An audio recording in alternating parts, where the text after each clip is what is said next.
أعوذ بالله السميع العليم من الشيطان الرجيم من همزه ونفخه ونفثه بسم الله الرحمن الرحيم۔ آٹھواں پارہ سورہ الاعراف، آٹھواں پارہ سورہ الاعراف جو ہے اس کی آج ابتدا اور آغاز ہے۔ آٹھواں پارہ جو ہے اس کا یہ آٹھواں رکوع ہے۔ اس سے قبل جو ہم نے سورۃ الانعام کی آخری آیات پڑھی ان کے اندر یہ بات بیان ہوئی تھی کہ اللہ رب العالمین نے نبی کریم صلی اللہ علیہ وسلم کے ذریعے باطل پرست گروہوں کا بطلان واضح کرنے کے بعد صحیح نظریہ اور عقیدہ واضح کروایا کہ ان صلاتی و نسکی و محیای و مماتی للہ رب العالمین لا شریک لہ و بذالک امرت وانا اول المسلمین، کہ جس رب نے پیدا کیا ہے ساری عبادات کا حقدار بھی وہی ہے اور وہ لا شریک ہے، اس کا کوئی شریک نہیں ہے۔ دوسری بات جو بیان ہوئی تھی کہ اللہ تعالیٰ نے مخلوق کے اندر مختلف لوگوں کو مختلف اعتبار سے نوازا ہے، درجات کے اندر اللہ نے ان کو مختلف مراتب دیے ہیں۔ اس کا مقصد فخر تکبر نہیں ہے، اس کا اصل مقصد لوگوں کی آزمائش اور امتحان ہے۔ آج جو آیات ہیں یہ سورۃ الاعراف ہے اور یہ بھی مکی صورت ہے جو ہجرت سے پہلے رسول اللہ صلی اللہ علیہ وسلم پر نازل ہوئی۔ سب سے پہلی چیز یہ سمجھنے والی ہے کہ یہ سورۃ الاعراف کا معنی کیا ہے اور اس سورت کا نام سورۃ الاعراف کیوں رکھا گیا۔ پہلی چیز کہ اعراف یہ ایک مقام ہے جنت اور جہنم کے درمیان۔ ویسے دنیا اب تو جنت جو ہے وہ ساتوں آسمانوں سے اوپر ہے اور سب سے اوپر جنت الفردوس ہے اور اس کے اوپر اللہ تعالیٰ کا عرش ہے، اور جہنم ساتوں زمینوں سے نیچے ہے۔ زمینیں بھی سات ہیں اور آسمان بھی سات۔ زمین ساتوں آسمینوں کے نیچے جہنم ہے۔ جی یہ پہلی، باقی زمینیں وہ زمینوں کی طے ہیں لیکن وہاں آبادی کسی میں کچھ قسم کوئی نہیں ہے۔ دوسرے نمبر پر قیامت والے دن جہنم کو بھی لایا جائے گا اور جنت کو، کہ یہ زمین بدل دی جائے گی۔ یوم تبدل الارض غیر الارض، اس زمین کے اندر کوئی اونچی جگہ نہیں، کوئی ٹیلا نہیں اور کوئی گڑھا نہیں ہوگا، یہ ساری زمین برابر کر دی جائے گی اور جنت بھی لائی جائے گی۔ وَأُزْلِفَتِ الْجَنَّةُ لِلْمُتَّقِينَ، کہ پرہیزگار جنت قریب کر دی جائے گی۔ اور وَجِيءَ يَوْمَئِذٍ بِجَهَنَّمَ، اور حشر میں جہنم کو بھی لایا جائے گا، جیسے نبی علیہ السلام نے فرمایا جہنم کو لایا جائے گا تو جہنم جو ہے اس کو 70,000 لگامیں ڈالی ہوں گی اور ایک ایک لگام کو 70,000 فرشتوں نے پکڑا ہوا ہوگا، پھر بھی یہ جہنم جوش مار ہوگی۔ اور جب دونوں قریب آ جائیں گے تو ان کے درمیان میں جو مقام ہوگا یہ مقام اعراف ہے۔ اس صورت کے اندر اس جگہ کا تذکرہ ہے کہ جہاں پر وہ لوگ ہوں گے جن لوگوں کی نیکیاں اور گناہ برابر ہوں گے۔ جن کے گناہ زیادہ وہ جہنم ہے، جن کی نیکیوں والا پلڑا بھاری وہ جنت ہے، اور جن کے نیکیاں اور گناہ برابر ہوں گے وہ اس مقام اعراف پر ہوں گے۔ جنتیوں کو دیکھ کے وہ جنت کی طمع کریں گے کہ ہمیں جنت مل جائے، جہنمیوں کو دیکھ کر کے وہ اللہ کی پناہ مانگیں گے، پناہ طلب کریں گے، بالآخر ان لوگوں کو بھی جنت میں بھیج دیا جائے۔ تو اس صورت کے اندر چونکہ اس ایک نمایاں مقام کا ذکر ہے، اس بنا پر اس صورت کا نام سورۃ الاعراف رکھا گیا۔ اور یہ قرآن کا اسلوب ہے کہ صورتوں کے اندر جہاں بھی کوئی اہم مثال بیان ہوئی، کوئی اہم جو ہے وہ واقعہ آ گیا، یا کسی خاص نبی کی مسائی کا تذکرہ آ گیا، کوشش کا، اسی کے مطابق صورت کا نام رکھ دیا جاتا ہے۔ جیسے اللہ نے عقیدہ بعث بعد الموت، مرنے کے بعد دوبارہ زندہ کر کے اٹھایا جانا، اس عقیدے کو اجاگر کرنے کے لیے موسیٰ بنی اسرائیل کے اندر موسیٰ علیہ السلام کا کی قوم کا گائے ذبح کرنے کا معاملہ تھا، سورہ کا نام بقرہ، اور ادھر ابرا جو تھا اس کی ہلاکت ہوئی، وہ ہاتھیوں کا لشکر لے کے آیا تھا، تو سورت کا نام سورۃ الفیل، ہاتھیوں والی سورت۔ شرک کی اللہ نے مثال بیان کر کے مشرکوں کے اعمال کی جو ہے وہ خفت، اور اللہ نے ان کے اعمال کی کمزوری بربادی بیان کی، تو اس کو تشبیہ دی اللہ نے مکڑی کے جالے سے۔ مکڑی کہتے ہیں عنکبوت کو، اس کو عربی کہتے ہیں عنکبوت، اسی نام پہ سورہ کا نام کیا رکھ دیا؟ سورہ العنکبوت۔ اسی طرح یہاں پر وہ جانور اپنی مرضی سے حرام کر لیتے تھے، مرضی سے حلال کرتے تھے، اس کے اندر اللہ نے جانوروں کی حلت اور حرمت کے اصول بیان کیے تھے، ہم نے سورت پڑھی، وہ انعام تھی۔ اور اس سے پیچھے سورت میں موسیٰ عیسیٰ علیہ السلام کی دعا تھی کہ اللہ اس قوم کو دسترخوان بطور نشانی دے دے، اس کا نام دسترخوان کہتے ہیں مائدہ، اسے اس کا نام کیا تھا؟ مائدہ۔ تو اسی طرح اس کے اندر بھی چونکہ ایک خاص مقام کا ذکر ہے، اس لیے اس سورت کا نام سورہ اعراف رکھا۔ کیوں اب نا یہ بات ہم نے اس سے تھوڑی تفصیل سے کی ہے، تو ہمارا ایک دفعہ ایک پادری سے مباحثہ تھا، تو اس پادری نے ایک اعتراض کیا تھا قرآن پہ، وہ کہتا جی دیکھو جی سورت کا نام بقرہ ہے، لماڑی جی گل سورت ہوئی ہے گائے دی، باقی ہو رہی واقعہ تو کہانیاں نے، نام بقرہ ہے تو بقرہ دی تو تاریخ ہی کوئی نہیں، گل ہی کوئی نہیں۔ تو ہم نے پھر سمجھایا کہ اللہ تمہیں ہدایت دے، تمہیں یہی نہیں پتا کہ قرآن مجید کتاب نصیحت ہے، کتاب ہدایت ہے، تاریخ کی کتاب نہیں ہے کہ جو آپ کو گائے کی جو ہے وہ پورا جب بایوگرافی ڈیٹا پورا دے اور اس کی تاریخ اور ہسٹری بیان کرے۔ یہ تاریخ کی کتابوں کا موضوع ہوتا ہے، قرآن تاریخ کی کتاب نہیں ہے، قرآن کتاب ہدایت ہے۔ قرآن مجید نے یہ واقعات بھی بطور ہدایت، بطور جو ہے نصیحت، عبرت، یہ چیزیں بیان کی ہیں۔ تو اس بنا پر اس سورت کا نام سورۃ الاعراف ہے، مکی سورت ہے، اور اس کے یہ بھی مکی مضامین جو ہے جس کے اندر جو ہے عقیدہ بعث بعد الموت، اللہ کی رسالت کا، اللہ تعالیٰ کی جو ہے وہ الوہیت کا ثبوت، اور صلی اللہ تعالیٰ کے بارے میں ملحدین کے باطل نظریات کا مخالف مشرکوں کے رسول اللہ صلی اللہ علیہ وسلم کی نبوت پہ اعتراض، اور خاص کر عقیدہ بعث بعد الموت، ان چیزوں کو خاص کر میں ضمن اور بھی چیزیں کچھ آئی ہیں، آدم علیہ السلام کا واقعہ بھی آئے گا، سابقہ دیگر انبیاء ان کے واقعات بھی اللہ نے ذکر کیے ہیں۔ نبی اللہ توقیفی ہیں، نبی علیہ السلام سے نام ہے۔ بسم اللہ الرحمن، باشر بعض صورتوں کے نام ڈبل ڈبل بھی ہیں، جیسے سورۃ محمد ہے، اس کا نام جو ہے نا سورۃ قتال بھی ہے، سورۃ توبہ ہے، اس کا نام توبہ بھی ہے، سورہ فاضحہ بھی ہے، اس طرح نام وہ ڈبل ڈبل نام بھی ہیں، صورتوں کے زیادہ نام بھی ہیں۔ الف لام میم صاد، حروف مقطعات، یہ بات پہلے کہ قطع کا مقطعات قطع سے بنا ہے، قطع کا معنی ہوتا ہے کاٹنا، الگ کرنا۔ یہ حروف جو بعض صورتوں کے شروع میں ہے، کہیں پر ایک حرف ہے، نون، صاد، قاف، با میں دو حرف ہیں، بعض جگہ 3 4 5 حرف بھی ہیں۔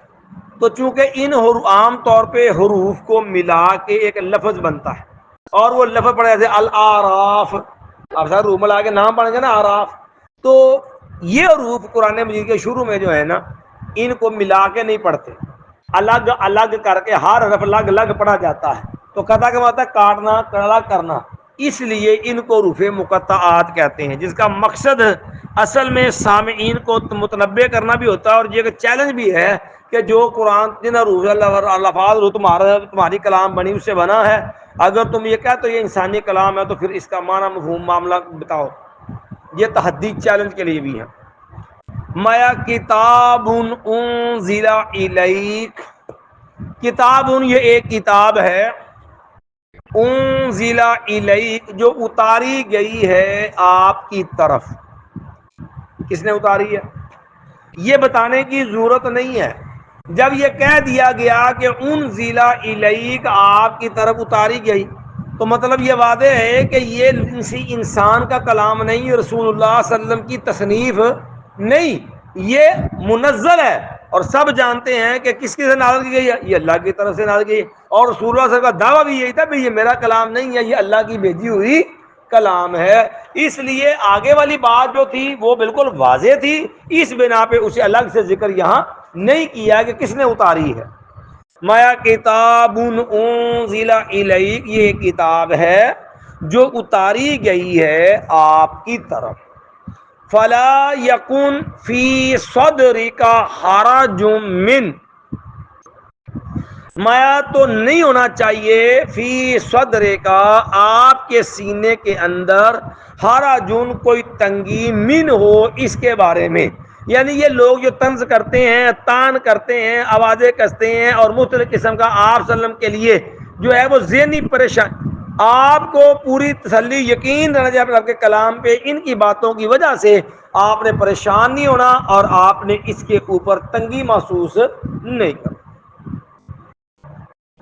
میں ایک تو آپ نے اس کے اوپر مطمئن رہنا ہے. نمبر 2 وَذِكْرَى لِلْمُؤْمِنِينَ میں جہاں پر یہ کافروں کے لیے ایک پیغام ہے کہ یہ اللہ کا کلام ہے، اس کی مخالفت نہیں کرنی، وہاں ایمان والوں کو بھی یہ پیغام دے دو یہ اللہ کی طرف سے اتاری گئی ہے، لہذا تمہاری نصیحت ہے، تم نے اس پہ عمل کرنا ہے.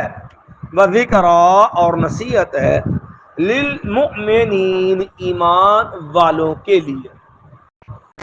اب اگلا پیغام ہے اتبعوا ما انزل الیکم من ربکم.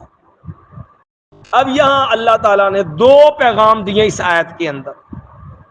پہلا پیغام اتبعوا تم نے پیروی کرنی، تم پیروی کرو ما اس چیز کی انزل الیکم جو اتاری گئی ہے تمہاری طرف من ربکم تمہارے رب کی طرف سے.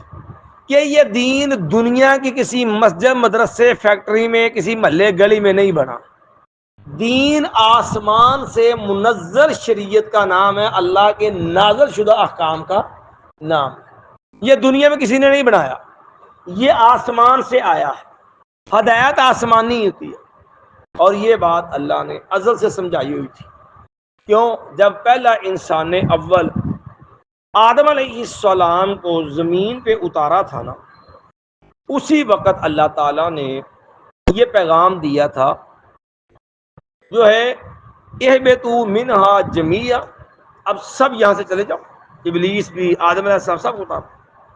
فَإِمَّا يَأْتِيَنَّكُم مِّنِّي هُدًى ضرور تمہارے پاس میں اللہ کی طرف سے ہدایت آئے گی. تو ہدایت جو اللہ نے ہے وہ آسمان سے آنی ہے. نبی علیہ السلام بھی پابند ہیں اس ہدایت کے، آپ نے وہ پہنچائی ہے.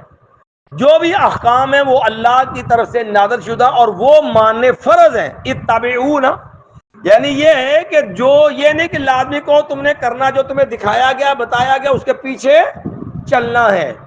مایا جو بھی اتارا گیا من ربکم تمہارا رب کی طرف سے. اب ایک سوال ہے، قرآن مجید میں اللہ نے اس کا جواب بھی دیا.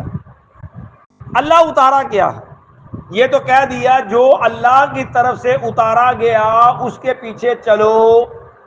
اب سوال ہے کہ کیا اتارا گیا؟ جواب اللہ نے قرآن میں دوسرے مقام پہ دے دیا وَأَنزَلَ اللَّهُ عَلَيْكَ الْكِتَابَ وَالْحِكْمَةَ کہ اللہ نے آسمان سے 2 چیزیں اتاری ہیں، الکتاب والحکمت. وانزل اللہ علیک الکتاب والحکمہ. ایک اللہ نے اپنا قرآن اتارا اور ایک حکمت اپنے نبی کی جو ہے وہ حدیث، اپنے نبی کے جو ہے وہ سیرت فرامین جو ہے وہ حکمت سنت اتاری ہے.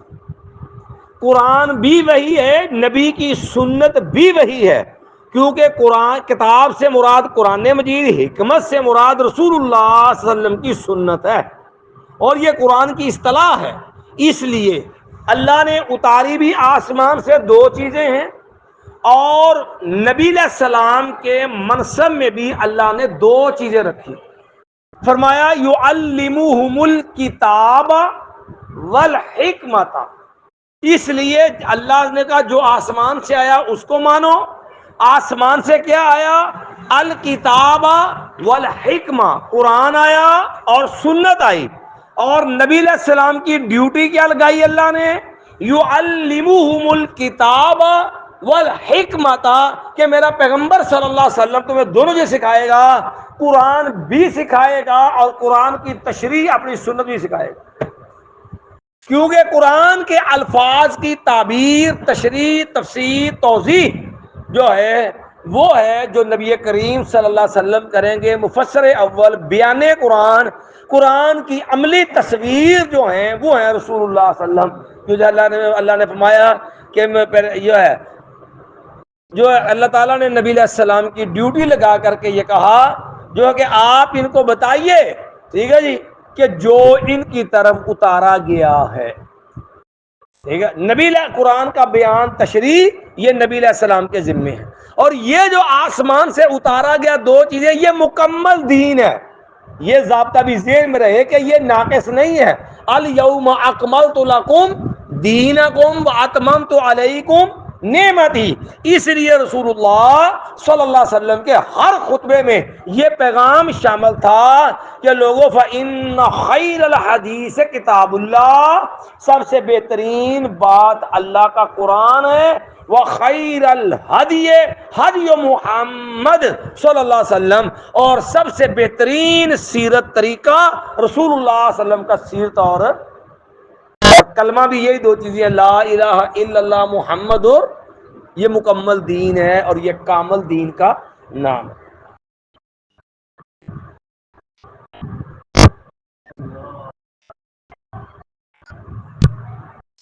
اب یہ جو مکمل دین ہے اس کو ماننا فرض ہے. فرمایا وَلَا تَتَّبِعُوا مِن دُونِهِ أَوْلِيَاءَ،